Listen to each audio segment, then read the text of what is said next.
Hello everyone. ગયા લેક્ચરમાં આપણે ડીએનએના સ્વયંજનનની વાત કરી હતી. ડીએનએનું સ્વયંજનન મતલબ કે એક ડીએનએમાંથી બે ડીએનએ બનવાની પ્રક્રિયા. એની બેઝિક વાત ગયા લેક્ચરમાં કરી હતી, એટલે ફરી પાછી આપણે રિપીટ નથી કરતા. અર્ધરૂઢિગત સ્વયંજનનવાળી એક ડીએનએમાંથી જ્યારે બે ડીએનએ બને કંઈક આ રીતે, ત્યારે રચાતા દરેક ડીએનએમાં એક શૃંખલા જૂની હોય છે અને બીજી શૃંખલા નવી હોય છે. અહીંયા રેડ છે નવી શૃંખલા ધારી લો, ને બ્લેક છે એ જૂની શૃંખલા ધારી લો. અને અર્ધરૂઢિગત સ્વયંજનન કહેવાય. હવે આ આખી પ્રક્રિયા ટેકનિકલી કઈ રીતે થાય એ આપણે સમજીએ. સમજવા માટે અને નીટ માટે હકીકતમાં તમારે ખાલી કેટલાક ઉત્સેચકો અને ઉત્સેચકોનું કાર્ય એ જો પરફેક્ટ યાદ રહી જાય છે, પરફેક્ટ સમજણ પડી જાય છે, તો ડીએનએનું સ્વયંજનન આવડી ગયું માની લેવાનું ઇઝીલી. હવે પ્રક્રિયા થાય કેવી રીતે? તો ડીએનએની શૃંખલાને હું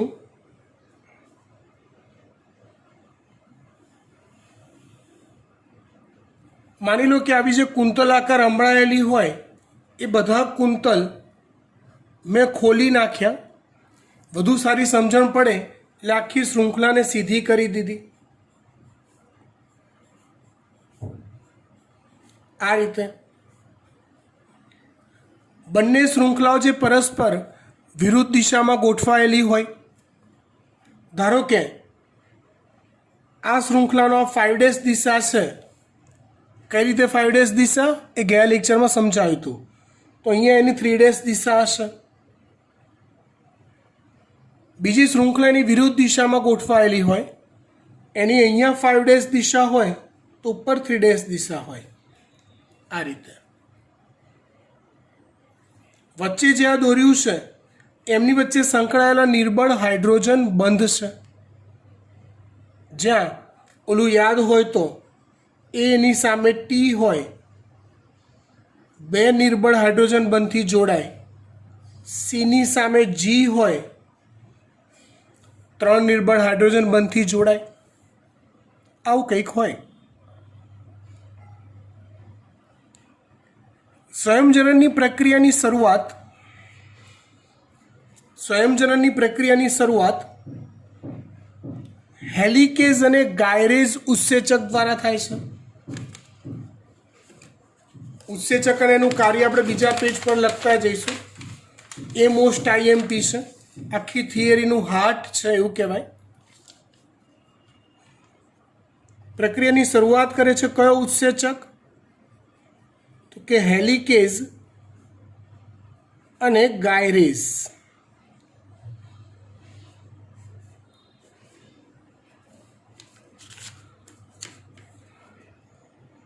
આ ઉત્સેચક શું કરે? તો કે ડીએનએની માં આવેલી બંને પોલીન્યુક્લિયોટાઇડ શૃંખલા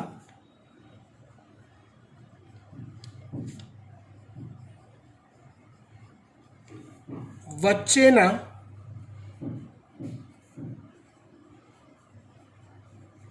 નિર્બળ હાઇડ્રોજન બંધને તોડે છે. મતલબ બંને શૃંખલાને એકબીજાથી છૂટી પાડે છે. સિમ્પલી તમને કહી દઉં તો કંઈક સ્વયંજનન આ રીતે થવાનું.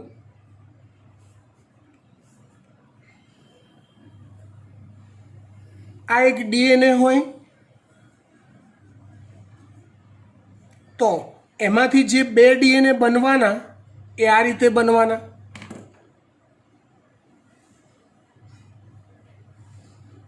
આ રીતે. એટલે પ્રત્યેક ડીએનએમાં એક જૂની શૃંખલા અને એક નવી શૃંખલા બનવાની. આ છે જૂની શૃંખલા, આ છે નવી શૃંખલા. અહીંયા હેલિકેઝ અને ગાયરેઝ દ્વારા બંને શૃંખલાઓને છૂટી પાડવામાં આવે છે. એ છૂટી પાડે એટલે કે એક વચગાળામાં આવું દ્રશ્ય સર્જાય એવું ધારી લો. આવું કંઈક.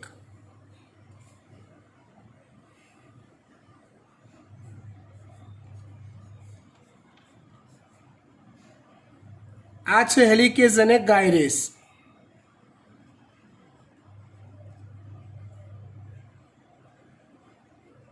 આજનો લેક્ચરનો વિડીયો તમારે બહુ જ ધ્યાનથી જોવો પડશે અને કદાચ જરૂર પડે તો વારંવાર જોવો પડશે. અમુક ટોપિક વારંવાર જોવા પડશે, પણ હા, સમજવો બહુ જ જરૂરી છે. જો સમજ્યા તો મજા આવી જશે. હેલિકેઝ અને ગાયરેઝ અહીંથી નિર્બળ હાઇડ્રોજન બંધ તોડવાનું કામ શરૂ કરતા હોય એટલે આ બંને શૃંખલા કે જે નિર્બળ હાઇડ્રોજન બંધથી જોડાયેલી હોય એ આમ છૂટી પડતી જાય. આમ ને છૂટી પડે એટલે કે આવું દ્રશ્ય સર્જાય. અહીંયા એક વાત અગત્યની કહું. હેલિકેઝ અને ગાયરેઝ એ પોતાનું કામ પૂરું કરી દે, આખી શૃંખલા પૂરેપૂરી છૂટી પાડી દે. બંને શૃંખલા પૂરેપૂરી છૂટી પડી ગઈ પછી નવી શૃંખલાનું નિર્માણ શરૂ થાય? ના, એવું થતું નથી. હેલિકેઝ અને ગાયરેઝ કામ ચાલુ કરે છે, નિર્બળ હાઇડ્રોજન બંધથી બંને શૃંખલાઓ છૂટી પાડવાનું, અને સાથે સાથે પેરેલલ નવી શૃંખલાઓનું નિર્માણ કાર્ય પણ શરૂ થઈ જાય છે. પેરેલલ નવી શૃંખલાનું નિર્માણ કાર્ય પણ શરૂ થઈ જાય છે. એટલે એક બાજુ આ હેલિકેઝ અને ગાયરેઝ નિર્બળ હાઇડ્રોજન બંધ તોડીને બંને શૃંખલા છૂટી પાડતા હોય ત્યાં જ સમાંતરે આવી નવી શૃંખલાઓ પણ બનીને તૈયાર થઈ ગઈ હોય છે. એક ઉત્સેચકનું કામ કીધું મેં તમને અત્યારે. કયો ઉત્સેચક? હેલિકેઝ અને ગાયરેઝ નિર્બળ હાઇડ્રોજન બંધને તોડવાનું કામ કરે.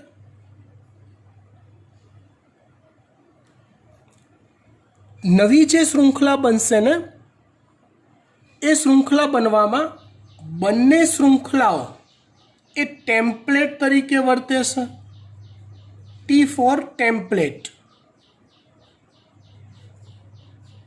બંને શૃંખલાઓ ટેમ્પલેટ તરીકે વર્તે છે. ટેમ્પલેટ એટલે શું? તો ટેમ્પલેટનો અર્થ થાય બીબું અથવા છાપ પાડવી. હું તમને ઉદાહરણ આપું. તમે જ્યારે 10માનું રિઝલ્ટ આવ્યું, તમારી માર્કશીટ ને બધું આવ્યું, તો તમારે જાત જાતની જગ્યાએ માર્કશીટનો ઉપયોગ કરવો હોય, તમારા એલસીનો ઉપયોગ કરવો હોય, તો તમે સ્કૂલમાંથી ટ્રુ કોપીના સહી સિક્કા કરાવો છો. શું કરાવો છો? સ્કૂલમાંથી ટ્રુ કોપીના સહી સિક્કા. તો હકીકતમાં એ સિક્કો તો તમારી સ્કૂલના ક્લાર્ક પાસે કે પ્રિન્સિપાલ પાસે જ રહેશે. તમે તો એ સિક્કાની છાપ લઈને ફરો છો. યાદ કરો, એ સિક્કો અને સિક્કાની છાપ એ ઊંધી ચપટી હોય છે. હાકે ને કોકવાર કોક સિક્કો હાથ પર લઈને જોજો, કોક તમારા હાથમાં આવે તો એમાં રાઇટિંગ ઊંધા હોય, તમે સહીમાં ડબોડીને છાપ પાડો ત્યારે સીધું છપાય. એવું જ કામ આ ટેમ્પલેટ શૃંખલાઓ કરે છે. લાઈક જો ટેમ્પલેટ શૃંખલા પર ન્યુક્લિયોટાઇડમાં જો નાઇટ્રોજન બેઝ એડેનિન હોય તો નવી શૃંખલા જે બને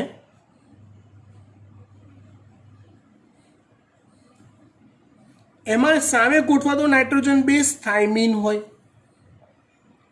ટેમ્પલેટ પર ન્યુક્લિયોટાઇડનો નાઇટ્રોજન બેઝ જો ગ્વાનિન હોય તો સામે જે નવી શૃંખલા બને એમાં સાઇટોસિન હોય. ટેમ્પલેટ પર ધારો કે સાઇટોસિન હોય તો નવી શૃંખલામાં ગ્વાનિન હોય, ન્યુક્લિયોટાઇડમાં આવેલો નાઇટ્રોજન બેઝ. થાઇમીન હોય તો સામે એડેનિન હોય. આ રીતે ટેમ્પલેટ પર જે પ્રકારના નાઇટ્રોજન બેઝ ગોઠવાયેલા હોય એની સમાંતરે જે નવી શૃંખલા તૈયાર થાય એમાં નાઇટ્રોજન બેઝનો ક્રમ ટેમ્પલેટ પરના નાઇટ્રોજન બેઝના ક્રમ કરતાં પૂરક એટલે વિરુદ્ધ પ્રકારનો હોય, છાપ ટાઈપનો એવું ધારેલો.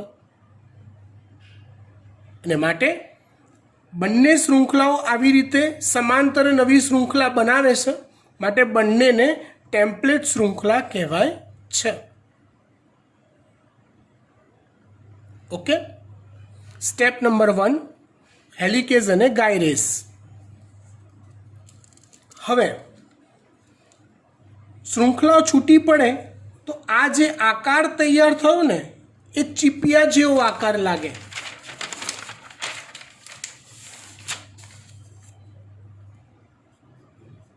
એટલે એ રચનાને સ્વયંજનન ચીપિયો કહેવાય છે.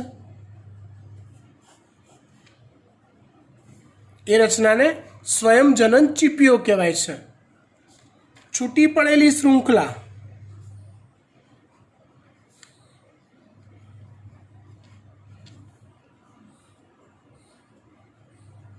ચીપિયા જેવી દેખાય જેને સ્વયંજનન ચીપિયો કહેવાય. ફરી પાછા આવી જઈએ. બંને જગ્યાએ નવી શૃંખલાનું નિર્માણ કરવું છે ભાઈ, પણ એ નિર્માણ કાર્યમાં નવી શૃંખલા કોની ઉમેરવાની છે તો કે ડીએનએની. પણ અહીંયા એક નિયમ છે, એક નિયમ છે, યાદ રાખો કે નવી શૃંખલાની શરૂઆત હંમેશા આરએનએના નિર્માણથી થાય. હંમેશા શેના નિર્માણથી થાય? આરએનએના નિર્માણથી થાય.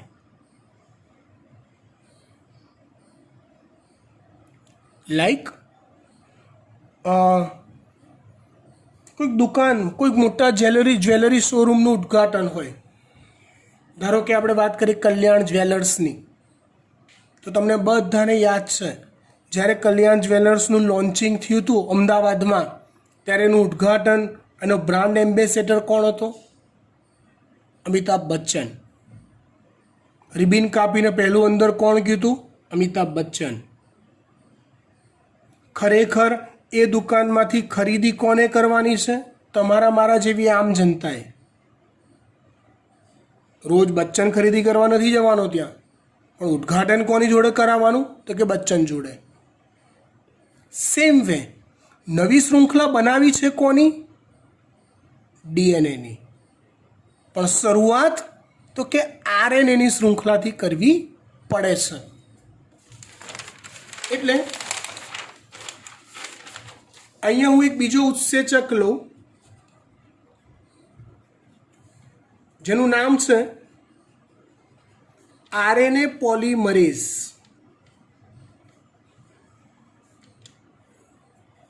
કયો ઉત્સેચક? RNA polymerase. આ ઉત્સેચક એ બંને ટેમ્પલેટ શૃંખલાઓની સમાંતરે આરએનએની નાની શૃંખલાનું નિર્માણ કરે છે. આ આરએનએની નાની શૃંખલાને આરએનએ પ્રાઇમર કહેવાય છે. આરએનએની આ નાની શૃંખલાને શું કહેવાય છે? RNA primer. અથવા બીજું એક અગત્યનું નામ તમને શીખવાડું જે આગળ બાયોટેકનોલોજીના ચેપ્ટર્સમાં કામ લાગશે. એકતા મેમ શીખવાડવાના છે તમને ચેપ્ટર્સ. હવે એ રચનાને ઓલિગોન્યુક્લિયોટાઇડ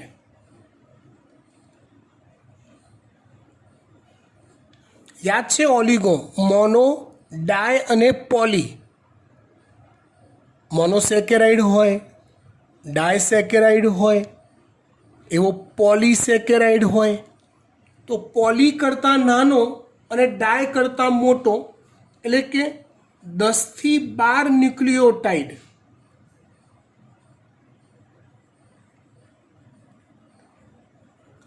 ધરાવતો પોલિમર. પણ એ ન્યુક્લિયોટાઇડ કોના હોય? તો કે રિબોન્યુક્લિયોટાઇડના હોય. જો બેટા, અહીંયા હું શબ્દો લખું છું ને તમને બાઉન્સર જાય છે તો તમારે ડાયા થઈ જવાનું. ઓલું મેં 11માનો કન્સેપ્ટવાળી PDF આપી હતી કે આ રિફર કરી લો, તો અહીંથી જ વિડીયો સ્ટોપ કરી દો અને 11માનો કન્સેપ્ટવાળી જે PDF હતી એ ફરીવાર રિફર કરીને પછી જ આગળ વિડીયો જોજો. Okay, fine.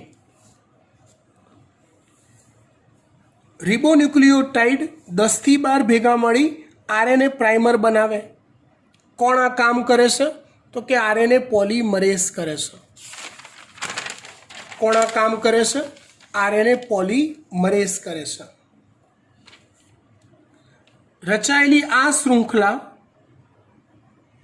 નાની હોય જે બંને શૃંખલાની સમાંતરે ગોઠવાય છે, જેને આપણે આરએનએ પ્રાઇમર કહીએ છીએ.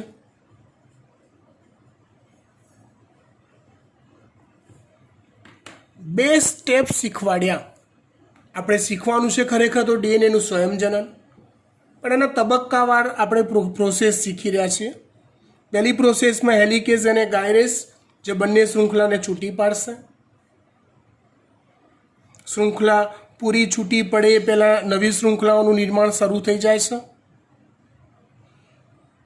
ચીપિયા જેવું એક સ્વરૂપ દેખાશે જેને સ્વયંજનન ચીપિયો કહેવાય. નવી શૃંખલાનું નિર્માણ કાર્ય કરવું છે તો કે હા, તો ઉદ્ઘાટન કરાવો. ઉદ્ઘાટન કોણ કરશે? તો કે આરએનએની નાની શૃંખલા કરશે. આ નાની શૃંખલાને શું કહીશું આપણે? તો કે આરએનએ પ્રાઇમર. કયો ઉત્સેચક આ કામ કરશે? તો કે આરએનએ પોલિમરેઝ. ડન. હવે અગત્યનું કામ શરૂ થાય.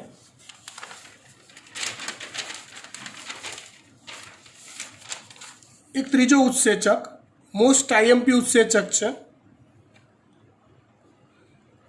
જેને આપણે કહીશું ડીએનએ પોલિમરેઝ 3.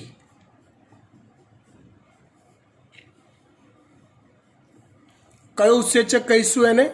DNA polymerase 3.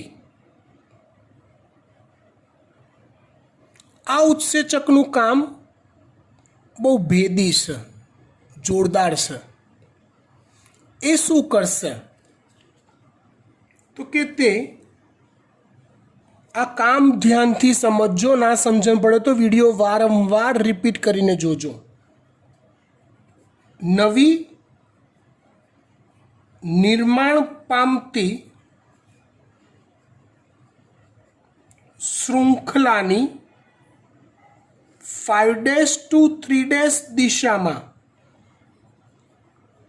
મેં અહીંયા 5' to 3' દિશા લખી, પણ કોની? નવી નિર્માણ પામતી શૃંખલાની 5' to 3' દિશામાં નવા ડીઓક્સીરીબો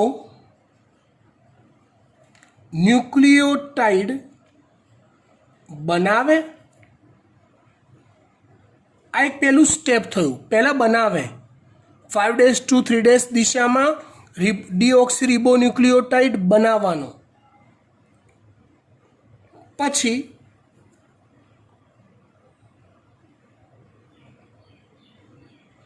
આગળના ડીઓક્સી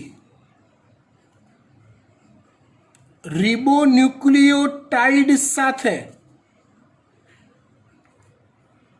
તેને ફોસ્ફોડાયએસ્ટર બંધથી જોડે। આ સિક્વન્સમાં જ ડીએનએ પોલિમરેઝ 3ને કામ કરવું ફાવે છે। ફરીવાર નવી નિર્માણ પામતી શૃંખલાની 5' to 3' દિશામાં નવા ડીઓક્સીરીબોન્યુક્લિયોટાઇડ બનાવવાના અને આગળ જે નવો ડીઓક્સીરીબોન્યુક્લિયોટાઇડ બનાવ્યો તો પહેલાંનો એની સાથે એને ફોસ્ફોડાયએસ્ટર બંધથી જોડવાનો। કંઈક આ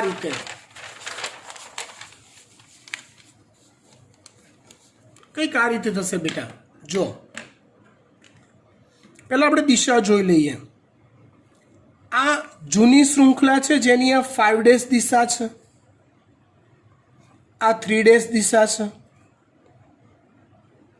આ બીજી જૂની શૃંખલા છે જેની અહીંયા 3' દિશા હોય, અહીંયા 5' દિશા હોય। ધ્યાનથી સમજજો। એટલે નવી જે ડીએનએની શૃંખલા બનશે વિરુદ્ધ દિશામાં બનશે ને, એટલે અહીંયા જે નવી શૃંખલા બનવાની હશે એની અહીંયા 5' દિશા હશે આ જગ્યાએ, જૂનીની આ 3' તો નવી વિરુદ્ધ દિશામાં બને તો એની અહીંયા 5' આવે। તો ઉપરની તરફ આવશે નવી શૃંખલાની 3' દિશા। Is it? એવી રીતે આ બીજી શૃંખલા છે, ટેમ્પલેટ શૃંખલા બીજી, જેમાં જૂની શૃંખલાની અહીંયા 5' દિશા છે તો નવીની અહીંયા કઈ દિશા આવે? 3' અને ઉપરની તરફ નવીની કઈ દિશા આવશે? 5' આવશે। સમજણ પડે છે વાત? ઓકે, પડે છે। ડીએનએ પોલિમરેઝ 3 એ કંઈક આવું કામ કરે। પહેલાં એ સમજી લો। ધારો કે આ નવી શૃંખલાની દિશા છે, આ 5' છે, આ 3' છે। નવી શૃંખલાની નવી શૃંખલા તો આ ભયલો આ રીતે કામ કરે। એક ડીઓક્સીરીબોન્યુક્લિયોટાઇડ બનાવ્યો, બીજો ડીઓક્સીરીબોન્યુક્લિયોટાઇડ બનાવ્યો, બંનેને ફોસ્ફોડાયએસ્ટર બંધથી જોડ્યા। આ દિશામાં કામ કરવાનું। ત્રીજો ડીઓક્સીરીબોન્યુક્લિયોટાઇડ બનાવ્યો, ફોસ્ફોડાયએસ્ટર બંધથી જોડ્યો। ચોથો ડીઓક્સીરીબોન્યુક્લિયોટાઇડ બનાવ્યો, ફોસ્ફોડાયએસ્ટર બંધથી જોડ્યો। પાંચમો ડીઓક્સીરીબોન્યુક્લિયોટાઇડ બનાવ્યો, ફોસ્ફોડાયએસ્ટર બંધથી જોડ્યો। આ રીતે કામ કરશે। ખબર પડી વાત? એ જ કામ અહીંયા એક જ્યારે ચાલુ કરશે ને ત્યારે કંઈક આવું થશે। આ તરફ 5' to 3' દિશા છે, એટલે એક બનાવ્યો, બીજો બનાવ્યો ન્યુક્લિયોટાઇડ, ફોસ્ફોડાયએસ્ટર બંધથી જોડ્યો। ત્રીજો બનાવ્યો, ફોસ્ફોડાયએસ્ટર બંધથી જોડ્યો। ચોથો બનાવ્યો, ફોસ્ફોડાયસ્ટર બંધથી જોડ્યો.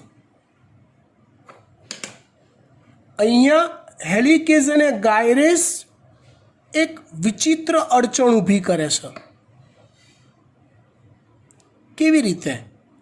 તો કે આ રીતે જ્યારે કામ ચાલતું હશે ને ત્યારે અહીંયા ડીએનએ પોલિમરેઝ 3ની કામ કરવાની દિશા ઊંધી થઈ જશે. સમજવા પ્રયત્ન કરજો, બરાબર સમજજો. કેમ કે હજી આ આખું ખુલ્યું નથી.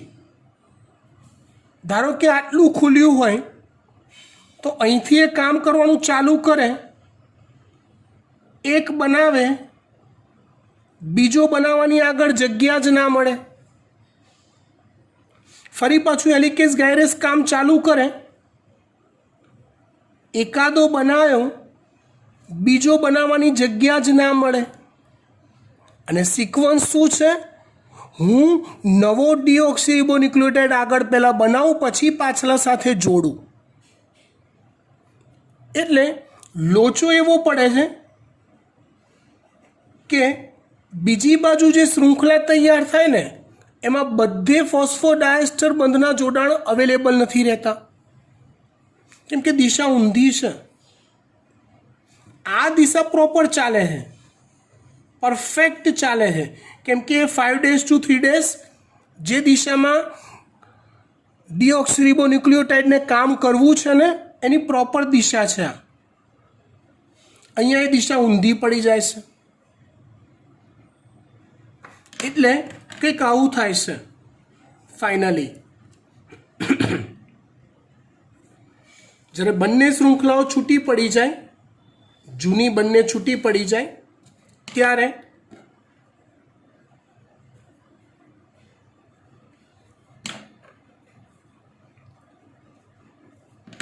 આ જૂનીની 5 days દિશા છે, 3 days છે. નવીની અહીંયા 5 days છે, ઉપર 3 days આવશે. આ જૂનીની 3 days છે, આ 5 days છે. નવીની અહીંયા 3 days છે, ઉપર 5 days આવશે. એટલે એક તરફ એવું બને છે કે કામ કરવાની જે સિક્વન્સ છે ડીએનએ પોલિમરેઝ 3ની એ પ્રોપર જળવાય છે. નવો ન્યુક્લિયોટાઇડ બનાવ્યો, ફોસ્ફોડાયસ્ટર બંધથી જોડ્યો, નવો બનાવ્યો, ફોસ્ફોડાયસ્ટર બંધથી જોડ્યો, નવો બનાવ્યો, ફોસ્ફોડાયસ્ટર બંધથી જોડ્યો, નવો બનાવ્યો, ફોસ્ફોડાયસ્ટર બંધથી જોડ્યો. નિર્બળ હાઇડ્રોજન બંધ ઓટોમેટિક બની જશે. એ નેચરલ બોન્ડ છે. એક બાજુ શૃંખલા પરફેક્ટ તૈયાર થઈ જશે,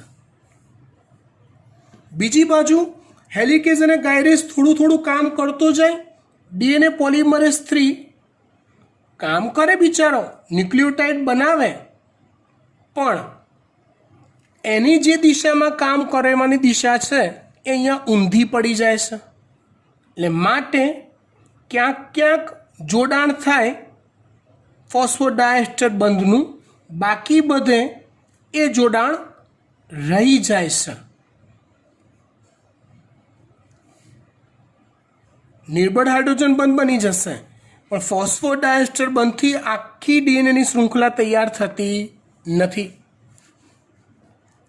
એક શૃંખલા કમ્પ્લીટ તૈયાર થઈ જાય છે. અત્યારે આ કમ્પ્લીટ તૈયાર થતી શૃંખલાને કહેવાય છે અગ્રેસર શૃંખલા, અથવા અંગ્રેજીમાં કહું તો લીડિંગ શૃંખલા કહેવાય, લીડ કરતી હોય એવી. બીજી બાજુ શૃંખલા અધૂરી પધૂરી તૈયાર થાય છે, કમ્પ્લીટ તૈયાર નથી થઈ, જેને કહેવાય છે લેગિંગ શૃંખલા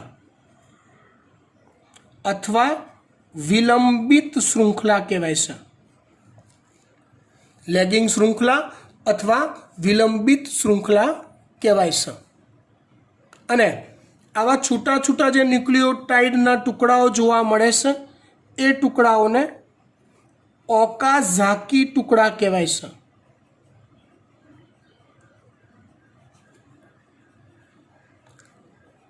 ફરી એકવાર આ સ્ટોરી હું શોર્ટમાં કહી દઉં. ડીએનએ પોલિમરેઝ 3 એ નવી નિર્માણ પામતી શૃંખલાની 5 days to 3 days દિશામાં કામ કરે છે. નવા નવા ન્યુક્લિયોટાઇડ બનાવી ફોસ્ફોડાયસ્ટર બંધથી જોડે છે. એક તરફ દિશા પરફેક્ટ મળે છે, બીજી બાજુએ દિશા અવળી પડે છે, કેમ કે હેલિકેઝ અને ગાયરેઝે કામ પૂરું નથી કર્યું એ પહેલાં આ શૃંખલાઓનું નિર્માણ શરૂ થઈ જાય છે. એટલે માટે બીજી બાજુ ડીઓક્સીરીબોન્યુક્લિયોટાઇડના ટુકડાઓ રચાય છે. ફોસ્ફોડાયસ્ટર બંધથી સળંગ શૃંખલા બનતી નથી. એક કમ્પ્લેટ શૃંખલા તૈયાર થશે જેને અગ્રેસર કે લીડિંગ કહેવાય. બીજી બાજુ અધૂરી પધૂરી શૃંખલા રચાશે જેને લેગિંગ અથવા વિલંબિત શૃંખલા કહેવાય. બીજી શૃંખલા જે લેગિંગ છે એમાં છૂટા છૂટા ડીઓક્સીરીબોન્યુક્લિયોટાઇડના ટુકડાઓ જોવા મળશે જેને ઓકાઝાકી ટુકડા કહેવાય છે. કયા ટુકડા કહેવાય છે? ઓકાઝાકી ટુકડા.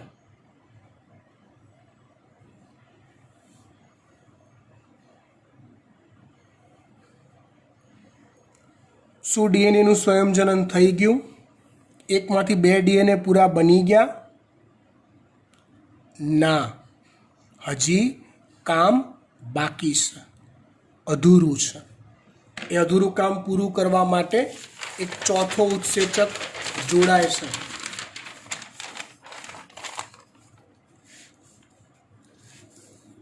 ચોથો ઉત્સેચક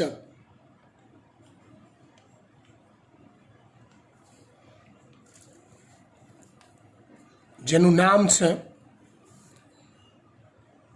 ડીએનએ લિગેઝ અથવા ડીએનએ લાઇગેઝ. આ ઉત્સેચક શું કરે? તો કે જે વિલંબિત શૃંખલા છે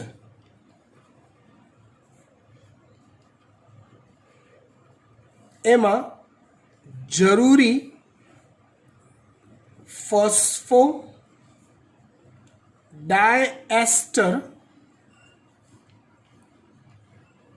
બંધથી જોડાણ સર્જે છે.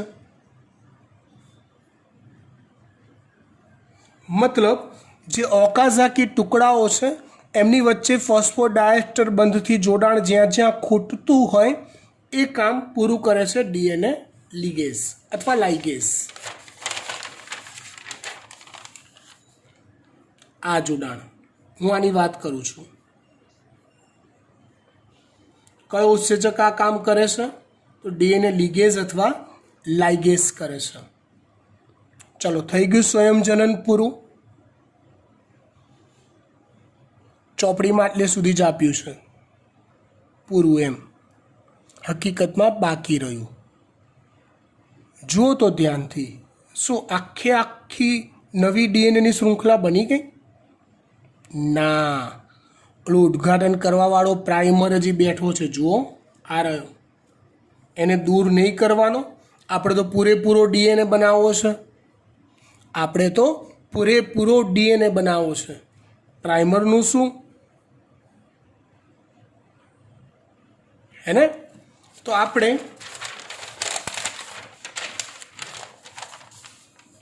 એક 5મો ઉત્સેચક અંદર કામ લાગશે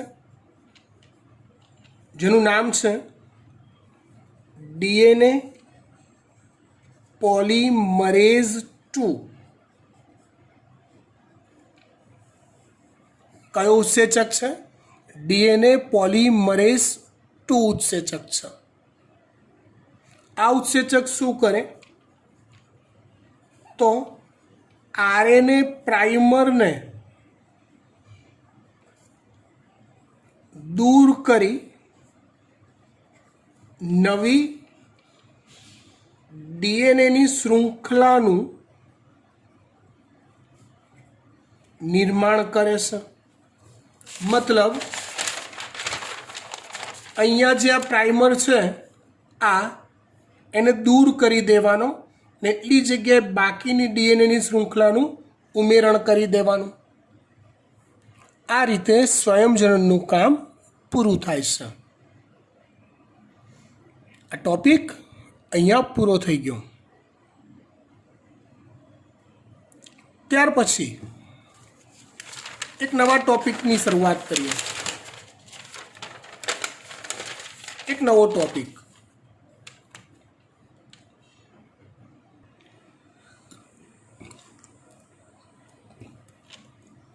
વાત કરું છું હું સેન્ટ્રલ ડોગમાની.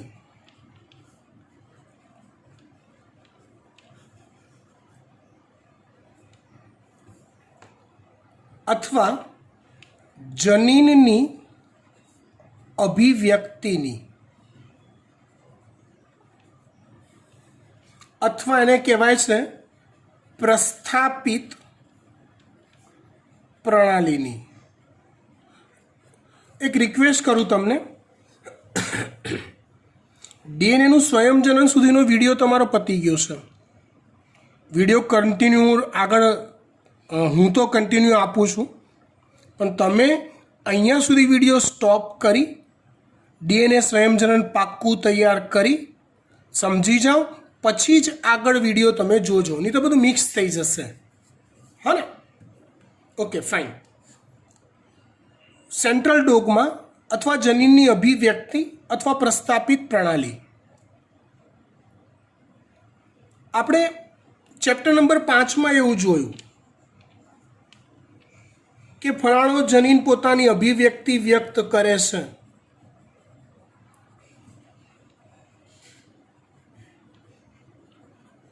અથવા અભિવ્યક્તિ વ્યક્ત કરતો નથી. તો જે જનીન પોતાની અભિવ્યક્તિ વ્યક્ત કરે છે તો એ કઈ રીતે કરે છે? એ કરવાની જે સિસ્ટમ છે ને એ સિદ્ધાંતને સેન્ટ્રલ ડોગમા કહેવાય છે અથવા પ્રસ્થાપિત પ્રણાલી કહેવાય છે.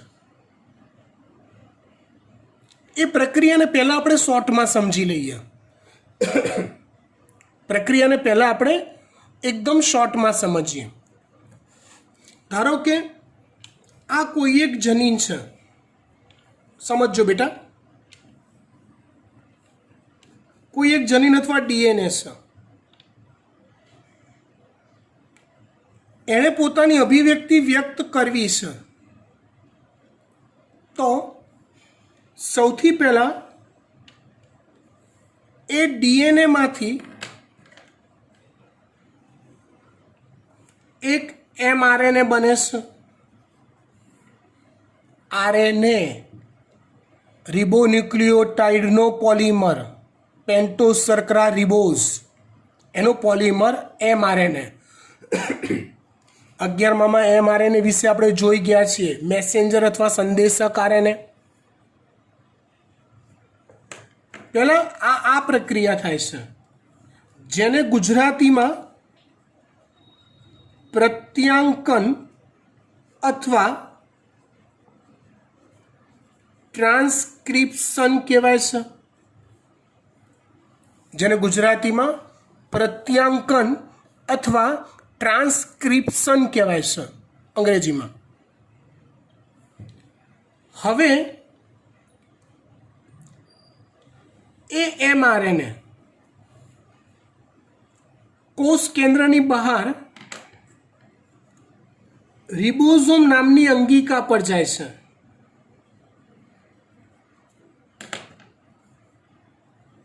આ રિબોઝોમ અંગિકા છે.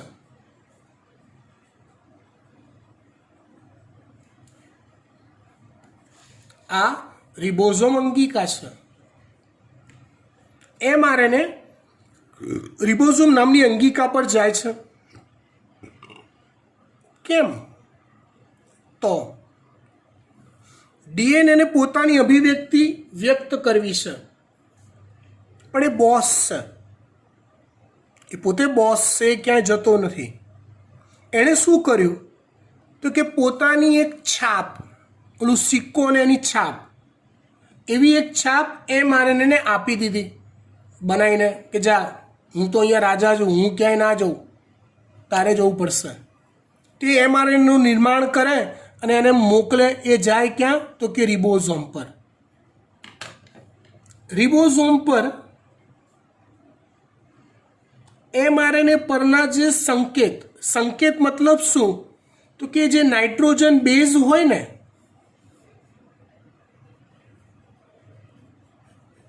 એ જનીન સંકેત તરીકે વર્તે અને એ એ સંકેત અનુસાર એક એક એમિનો એસિડનું રિબોઝોમ પર સંશ્લેષણ થઈ એક પોલીપેપ્ટાઇડ શૃંખલા અથવા પ્રોટીન બને. એ પ્રોટીન બને જેનાથી એ ડીએનએ પોતાની અભિવ્યક્તિનું કામ કરે છે એમ કહેવાય. સિમ્પલ. કોઈ જનીન અભિવ્યક્તિ વ્યક્ત કરે છે તો કે કેવી રીતે?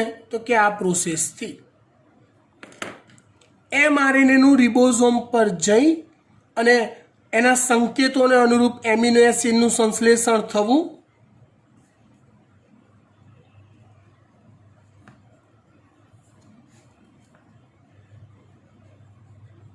એ ક્રિયાને ગુજરાતીમાં ભાષાંતર કહેવાય છે, અંગ્રેજીમાં ટ્રાન્સલેશન કહેવાય છે.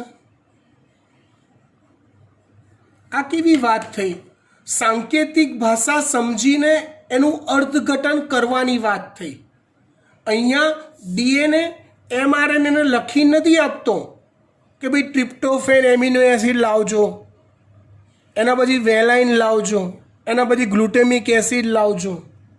ના, એ સંકેત આપે છે એમઆરએનએ પર અને એ સંકેતનું અર્થઘટન રિબોઝોમ પર થઈ એમિનો એસિડ સંશ્લેષિત થાય છે. તો એ સંકેત એમિનો એસિડ માટેના હતા, હે ને? એ સંકેત શેના માટેના હતા? એમિનો એસિડ માટેના હતા. તો એ સંકેતનું ભાષાંતર થયું કહેવાય. માટે ક્રિયાને કહેવાય છે ટ્રાન્સલેશન કે ભાષાંતર કહેવાય છે.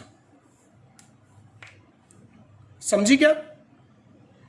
આ જે સિક્વન્સ છે એને સેન્ટ્રલ ડોગમા કહેવાય છે અથવા પ્રસ્થાપિત પ્રણાલી કહેવાય છે, જેમાં ડીએનએમાંથી એમઆરએનએ બને, એમઆરએનએનું ભાષાંતરણ થઈને પ્રોટીન બને.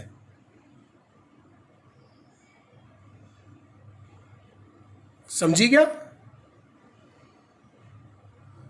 હવે આ પ્રત્યાંકન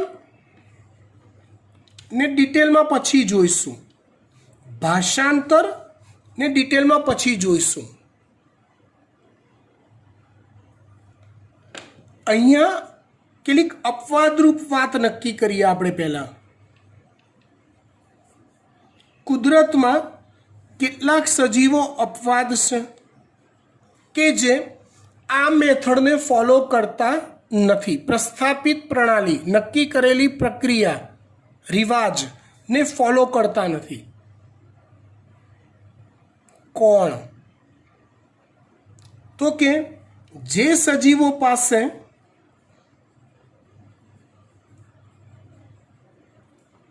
જનીન દ્રવ્ય તરીકે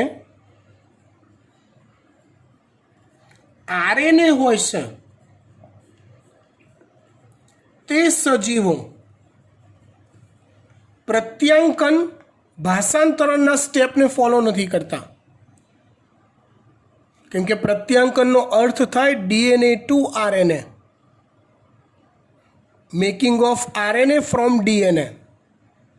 હવે જેની પાસે જનીન દ્રવ્ય તરીકે જ આરએનએ છે એ આરએનએમાંથી આરએનએ કેવી રીતે બનાવે ભાઈ?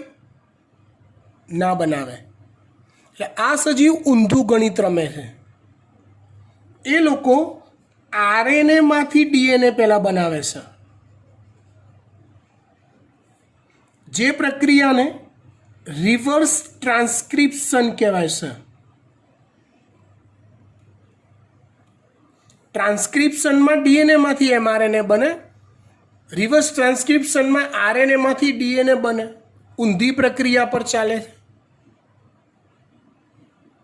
આવા સજીવ અપવાદ છે કે જેમાં જનીન દ્રવ્ય તરીકે આરએનએ હોય. દાખલા તરીકે ઘણા ખરા વાયરસ જે જનીન દ્રવ્ય તરીકે શું ધરાવે છે? આરએનએ ધરાવે છે, જે આવું કરે છે, જે પ્રસ્થાપિત પ્રણાલીને ફોલો કરતા નથી. બરાબર? એટલે સુધી આપણે રાખીએ છીએ.